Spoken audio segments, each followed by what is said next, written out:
আছে আমাদের বাড়িতে একজন, তুমি চিনবে না। বললে হয়তো বুঝতে পারবে। আমার মাকে ডিভোর্স করার পর আমার বাবা যাকে বিয়ে করেছিলেন সে। ও আচ্ছা, তার এখন উপায় নেই কেন? ও সবে জেল থেকে বেরিয়েছে তো। আর ও যা ক্ষতি করতো পার্সোনাল ক্ষতি করতো। ওর হয়ে কে মায়ের ক্ষতি করবে? এত বড় রিস্কটা কে নেবে? আর তাছাড়া ওর কারোর সঙ্গে সেরকম কোনো যোগাযোগও নেই। আর এমনটাও না এরকম কোনো অ্যাসোসিয়েশনের সাথেও মেশে। তোমার ছোটদা ভাইয়ের আমার ওপর সন্দেহ হয়েছে, কারণ উনি হয়তো ভেবেছেন আমার এই টাইপের অ্যাসোসিয়েশন আছে। যে তোমাকে একবার কিডন্যাপ করতে পারে সে নিশ্চয়ই তোমার মাকেও কিডন্যাপ করতে পারে। তুমি রাগ করো না, আমি এই কথাটা তোমাকে বলতাম না, কিন্তু যেহেতু ওরা থানায় গিয়ে কমপ্লেনটা করে এসেছে আমি সেই জন্য জানাতে বাধ্য হলাম। তুমি তোমার প্রোটেকশনটা নিও। আমি এখন রাখছি। আমি দেখছি এদিকে আর কিছু খবর হলে আমি জানাবো। আজকে সিনিয়র অফিসারের সাথে অ্যাপয়েন্টমেন্ট হয়েছে, আমরা যাব সেখানে। আমিও যেতে চাই। বৌদি একবার কথা বলতে চাইছিল।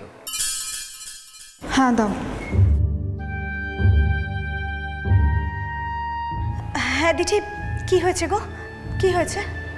দেখো না, কাল মা কাজে বেরিয়েছিল, তারপর আর বাড়ি ফেরেনি। সে কি? তাই তো বলছি। কোথায় গেছে মা? আমার মায়ের সেরকম কোনো যাওয়ার জায়গা নেই যেখানে গিয়ে মা থাকবে। আর যদি সেরকম কিছু হতো তাহলে মা বাড়িতে জানিয়ে যেত। আমার মা খুব রেসপন্সিবল। আর বলবে নাই বা কেন বলো তো? মায়ের জাস্ট কোনো খবর পাওয়া যাচ্ছে না, মায়ের ফোনটাও কাজ করছে না। তাহলে এখন কি হবে? আমি জানি না কি হবে। সবাই খোঁজ খবর করছে, থানা পুলিশও হয়েছে। আমরা সবাই এক্সপেক্ট করছি যে আজকের মধ্যে কোনো একটা খবর নিশ্চয়ই পাবো আমরা। আচ্ছা, তোমার মায়ের উপর কার কিসের রাগ হবে বলো তো? কেউ তোমার মায়ের ক্ষতি করতে চাবেই বা কেন? জানি না, বলতে পারবো না। আমার মায়ের তো অজাতশত্রু। পৃথিবীর কারোর প্রতি আমার মায়ের কোনো অভিযোগ নেই। না, আছে একজনের ওপরে, তবে তা বলে মা কারোর ক্ষতি করবে না। আমার মা কারোর ক্ষতি করতেই পারে না। শোনো দিঠি,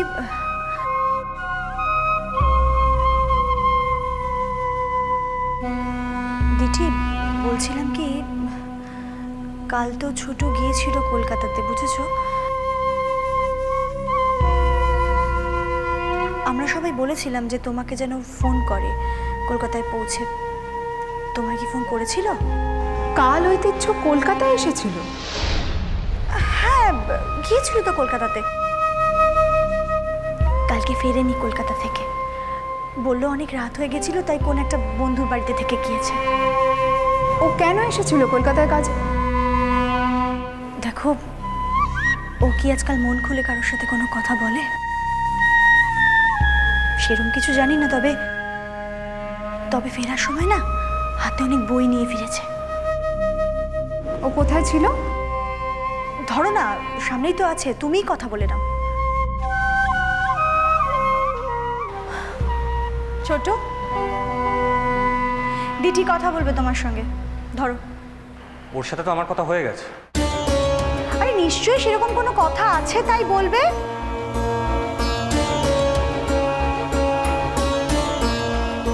হ্যালো। আচ্ছা শোনো, ওকে বলে দিও যে আমি ওকে পরে ফোন করে নেব। বলো। কাল তুমি কলকাতায় এসেছিলে? হ্যাঁ। হঠাৎ কলকাতায়? একটা কাজ ছিল। কি এমন কাজ তোমার যে তোমাকে কলকাতায় আসতে হলো? আমার যে কলকাতা আসা বারণ, এটা তো জানতাম না। পুলিশ তো এরকম কোনো নির্দেশ আমায় দেয়নি। না, তাই বলছি। আর কলকাতায় এলেই যখন, তখন আমাকে একটা ফোন তো করতে পারতে। দিদি দেখো, তুমি যখন মাধবপুরে যাও আমি তো তোমায় ফোন করতে বলি না। তাহলে আমি যখন কলকাতায় এসেছি তুমি কেন এক্সপেক্ট করছো যে আমি তোমায় ফোন করবো? দিদি তোমায় এতবার করে বলছি, তোমার সাথে ফোন করার সম্পর্ক আমার নেই। কিন্তু কাল তুমি কলকাতায় এসেছিলে কেন? বললাম তো, একটা কাজ ছিল। সেই কাজের কথাটাই তো আমি জানতে চাইছি। কি এমন কাজ ছিল তোমার, তার জন্য তোমাকে কলকাতা আসতে হলো? আমার কাজের সব কথা তুমি জানতে চাইতে পারো বুঝি? সব কথা তো জানতে চাইনি, শুধু এই কথাটাই জানতে চেয়েছি যে কাল তুমি কলকাতায় কেন এসেছিলে। তোমার মাকে কিডন্যাপ করতে নয়। বাজে কথা বলো না। তুমি যে গলাটা দিয়ে কথা বলা শুরু করেছিলে সে গলাটা কিন্তু এখন অনেক চড়েছে। হয়তো তোমার ছোটদার মতো এখন তুমিও ভাবছো যে তোমার মাকে আমি কিডন্যাপ করতেও পারি। আমার মাকে কিডন্যাপ করে তোমার লাভ কি? আমার মায়ের কোনো ক্ষতি করেই বা তোমার কি লাভ? একজনের লাভ ক্ষতির হিসেব কি আর আরেকজন করতে পারে? বাজে কথা বলো না ঐতিহ্য। রাতে কোথায় ছিলে? ছিলাম। কলকাতায় কি আমার বন্ধু বান্ধব নেই নাকি? বন্ধু বান্ধব আছে বুঝি তোমার? ছিল একদিন। আমি তো কোনোদিন প্রমাণ পাইনি, সেজন্যই জিজ্ঞেস করছি। আশা করি আমার সঙ্গে তোমার কথা বলা শেষ হয়ে গেছে। হ্যাঁ, শেষ হয়ে গেছে, রাখছি। দিদি, তোমার মায়ের কোনো খবর পেলে আমাকে জানিও। কেন? আমার মায়ের খবর জেনে তুমি কি করবে? তোমার তো আমার প্রতি কোনো আগ্রহ নেই, তোমার আমার মায়ের প্রতি কিসের আগ্রহ? না মানে এত বড় একটা বিপদের খবর পেলাম তাই বলছি। তুমি কি আমাকে টিজ করছো? মানে কি জানি কেন মনে হলো। আমাদের মতন লোকেদের সামান্য কথাতেও তোমাদের মতো লোকেদের অনেক কিছু মনে হয়, এটাতে আমরা অভ্যস্ত। যাক, তোমাদের অনেক কন্ট্যাক্টস আছে, অনেক কানেকশন আছে, প্রশাসনের একদম কাছে চলে যেতে পারো তোমরা। দেখো, তোমার মাকে খুঁজে পেতে হয়তো বেশি সময় লাগবে না। রাখছি।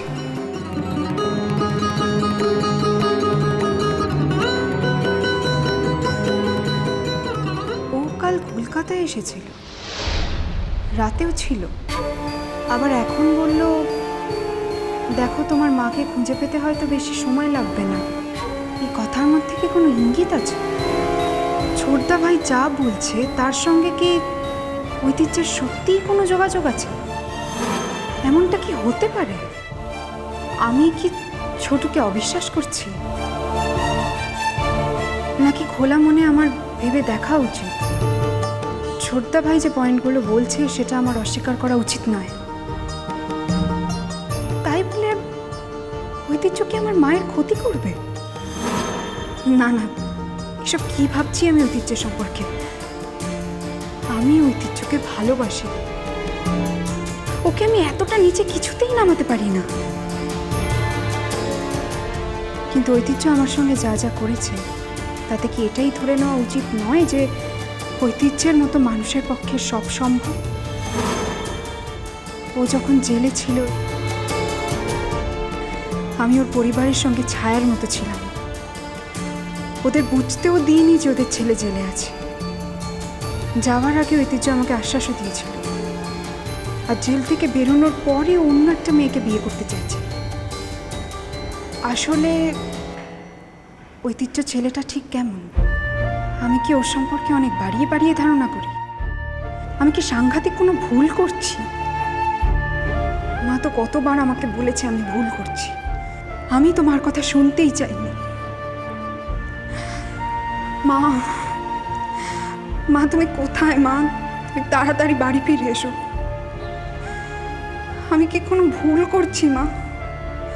ঐতিহ্য যদি তোমার কোনো ক্ষতি করে আমি তো সেই ধাক্কা কোনো দিন সামলাতে পারবো না মা, কোনো দিন সামলাতে পারবো না।